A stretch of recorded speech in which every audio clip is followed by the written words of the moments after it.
Karim walanabluwannakum bisyai'in minal khawfi wal ju' wa naqsim minal amwali wal anfusi wath thamarat wa basyiris sabirin allazina iza asabathum musibah qalu inna lillahi wa inna ilaihi raji'un.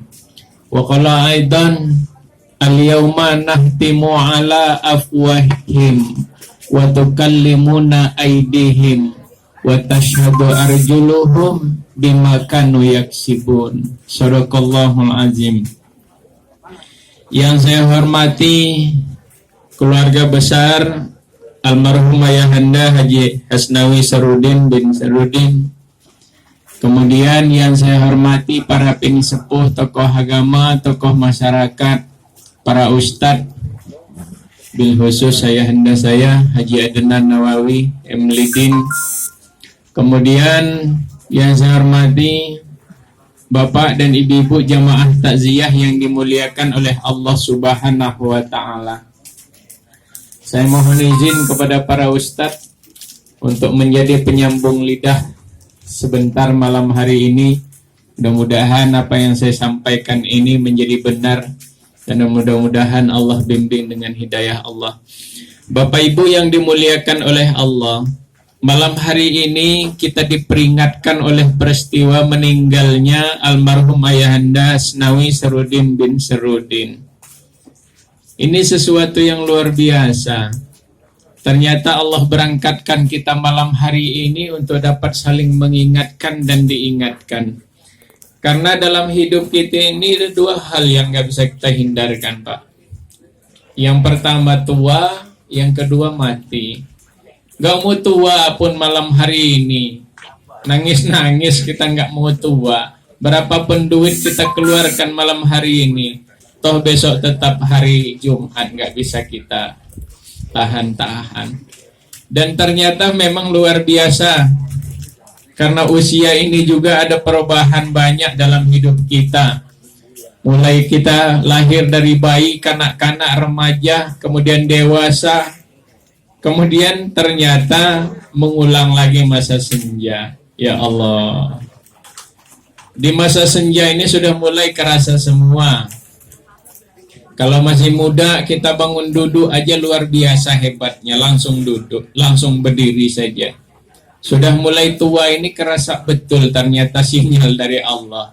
Bangun duduk saja sudah banyak betul suaranya, yang segala macam.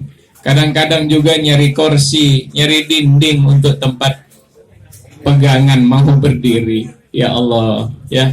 Bapak Ibu yang dimuliakan oleh Allah, makanya kita harus sadar ternyata semakin berangsur usia ini bukannya tambah gagah kita. Memang justru nikmat Allah itu semakin berkurang. Makanya kata cucu kita, kata anak-anak kita, bau nenek, bau kakek. Jangan bangga betul kalau cucu kita ngomong bau kakek, bau nenek. Jarang betul kakek dan nenek ini bau parfum yang luar biasa. Biasanya baunya kalau enggak minyak angin, cap kampa, apikson, kaupun enggak GPU. Artinya sudah mulai tua badan itu, Pak. Jadi mikir, ya. Ibu-ibu ini dulu kalau dia lagi bebedak, lagi lipstik luar biasa cantiknya, Pak. Tambah cantik. Tapi ternyata sekarang mereka pakai bedak, apa kata cucunya? Nek kayak momok ya katanya. Ya. Pakai gincu pun bukannya tambah dipuji sama orang, apa kata orang? Aduh, nenek ini ternyata ganjen betul ya. Apa ganjen? Kalau bahasa kita gandeng, gatol. Kalau bahasa ininya menel. Sudah tua pakai gincu, menel betul ibu ini. Ya. Bapak Ibu yang dimuliakan oleh Allah Subhanahu wa taala. Yang kedua yang tidak bisa kita hindarkan itu adalah mati. Kita nggak cocok sama keluarga, pindah rumah. Nggak cocok sama tetangga juga bisa pindah rumah. Takut sama polisi bisa nyumput paling DPO kita, Pak. Tapi ternyata yang namanya mati fi burujim musyayyadah, kata Allah. Mau nyumput di mana saja kalian, maka mati pasti menjemputmu. Walaupun kalian nyumput di dalam benteng yang terbuat dari besi atau baja yang tebalnya bukan main, ditanamkan di dalam tanah yang satu pun makhluk, bukan manusia, satu pun makhluk tidak ada yang tahu, maka mati pasti menjemputmu, kata Allah. Bapak Ibu yang dimuliakan oleh Allah, oleh karena itu almarhum ayahanda ini memberikan pelajaran kepada kita, tapi saya ingin menyampaikan 3 perkara saja. Pertama, bahwa kepergian almarhum ini adalah satu proses janji seorang manusia kepada Allah. Yang kedua adalah proses perjalanan panjang seorang manusia. Yang ketiga adalah peringatan dan ujian untuk keluarga dan kita semua. Bapak Ibu yang dimuliakan oleh Allah, yang namanya meninggal atau mati ini bukan urusan umur, bukan pura urusan giliran, tapi urusan janji kepada Allah Subhanahu wa Ta'ala. Dan sampai hari ini yang namanya meninggal atau mati nggak ada syaratnya, Pak. Nggak ada syaratnya meninggal itu kalau yang sehat harus sakit dulu. Alangkah banyaknya saudara-saudara kita dengar malam masih main gaple, masih main lek-lekan, Pak. Masih nonton layar tancap. Paginya ada pengumuman inna lillahi wa inna ilaihi raji'un. Heran kita, loh kok bisa ya Pak Ustaz? Ya bisa lah, wong mati nggak ada syaratnya kok.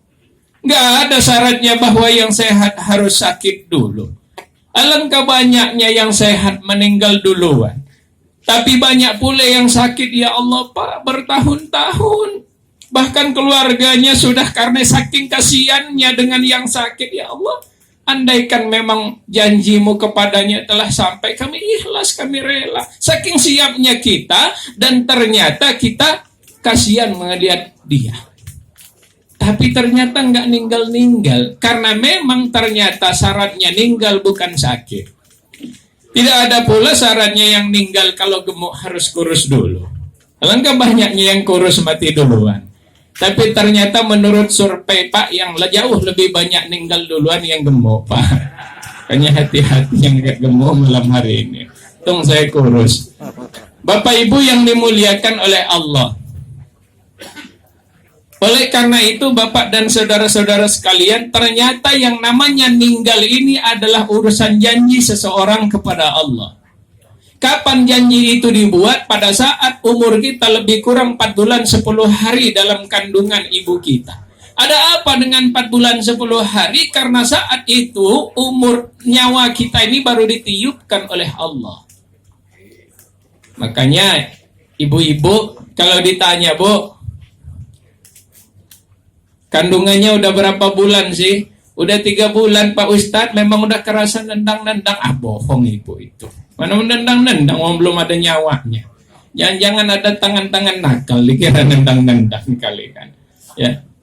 4 bulan, lebih kurang 4 bulan 10 hari. 130 hari. Maka nyawa kita ini baru ditiupkan oleh Allah. Ketika sudah ditiupkan oleh Allah, Allah nanya, gambarkan dalam Al-Quran, alastu birabbikum. Apakah aku ini Tuhanmu, wahai Jabang Bayi Purna Irawan? Tuhan apa? Tuhan yang baru saja meniupkan nyawa ke jasadmu ini. Tuhan yang akan melahirkan kamu ke dunia. Tuhan yang akan memberimu jodoh, memberimu rizki. Tuhan yang akan memberimu ujian. Dan Tuhan yang akan ngambil nyawa ini kembali. Allahu Akbar. Qalu bala sahidna. Betul ya Allah bahwa Engkau adalah Tuhan kami, Tuhan saya. Wahai Allah, Tuhan apa? Tuhan yang Engkau sebutkan tadi. Kalau gitu ternyata jelas betul bahwa ada titipan Allah dalam wadah kita yang namanya karung jasad ini. Makanya malam hari ini saya mau tanya Pak, antara karung dengan beras, kira-kira beras itu berharga karena karungnya atau karung berharga karena berasnya Pak? Ternyata karung berharga karena berasnya. Makanya karung itu mereknya macam-macam. Ada namanya beras Talang Padang, beras Prengsewu, beras Mutiara, beras Raja Lele, Pandan Wangi, dan sebagainya, tergantung dengan jenis berasnya. Kalau kita tumpahkan berasnya, saya mau tanya, dan kemudian diisi dengan karung sampah, Diisi dengan sampah, namanya apa Pak? Karung sampah. Ternyata yang namanya karung itu tanpa beras, dia hanya seonggok plastik tidak berguna. Allahu Akbar. Begitu pula dengan kita Bapak Ibu sekalian. Apalah artinya jasad yang hebat ini? Ada bapak-bapak gagah betul, besar, tinggi, kumisnya tebal kayak pagar kelurahan. Ya, saking hebatnya. Guru silat, guru karate pula takut orang. Tapi ternyata satu saat stroke dia sebelah kanannya. Tangan sama kaki kanannya nggak bisa digerakkan. Jangankan orang dewasa, anak bayi juga nggak takut lagi sama dia. Artinya Bapak Ibu sekalian, apalah yang kita banggakan dengan fisik ini?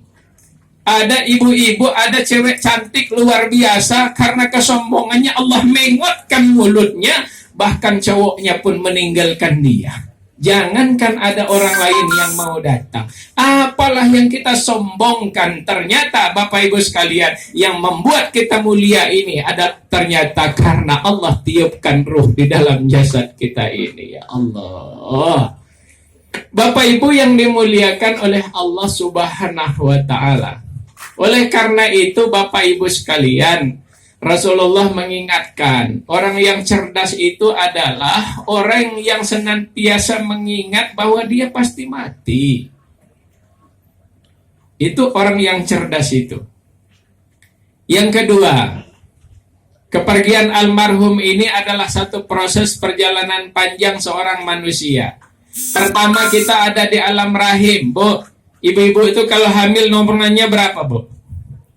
9 bulan 10 hari normalnya. Walaupun ada yang kurang bulan, ada yang lebih bulan. Tapi kalau sekarang kan nggak hitung-hitung gitu. Yang penting bapak sama ibunya punya duit, tinggal pilih tanggal. Dibelek perut bininya itu, Pak. Walaupun kadang-kadang sekarang ini mestinya yang namanya dibelek itu, Pak, sesar itu kan karena susah melahirkan. Sekarang ini enggak, justru karena pesanan. Kata suaminya, nggak usah ngelahirin lah, enak dibelah aja perutnya. Ada duit kita dari tempat saya kerja. Ternyata pesanan juga. Bapak Ibu yang dimuliakan oleh Allah Subhanahu wa Ta'ala, 9 bulan 10 hari kita di terminal pertama itu. Setelah 9 bulan 10 hari terus lagi kita berhenti di terminal kedua, namanya terminal alam dunia. Almarhum ayahanda 83 tahun. Allahu Akbar. Andaikan bisa kita dengar Allah ngomong bahasa Indonesia, bahasa Lampung, bahasa Jawa, bahasa Palembang, atau bahasa apapun malam hari ini, pastilah kedengaran di kuping kita. Wahai Purna Irawan, ku kasih engkau agak lama mampir hidup di dunia ini supaya kamu mikir. Mikir apa ya Allah? Bahwa perjalananmu masih cukup panjang, tujuanmu masih cukup jauh. Oleh karena itu, ku kasih engkau agak lama berhenti di terminal kedua ini supaya engkau mempersiapkan segala sesuatunya agar perjalananmu lancar selamat sampai tujuan. Allahu Akbar. Karena setelah berhenti di terminal kedua ini, kita akan terus lagi, kita akan berhenti di terminal yang ketiga, namanya terminal Alam Muhtadar. Sakaratul maut. Alam paling pendek tapi paling mengerikan. Satu-satunya makhluk Allah manusia yang pernah merasakan sakaratul maut cuma Nabi Haidir, Pak. Nabi Haidir berdoa kepada Allah, wahai Allah, katanya sakaratul maut itu pedih sakit. Aku ingin merasakannya. Kenapa kata Allah? Aku ingin ceritakan kepada kaumku. Dikabulkan oleh Allah, Nabi Haidir mengalami sakaratul maut. Setelah beliau kembali dihidupkan oleh Allah, kaumnya atau jamaahnya bertanya, wahai Nabi Haidir, bagaimana rasanya sakaratul maut? Apa kata Nabi Haidir? Jangan kalian terlalu sering tanyakan.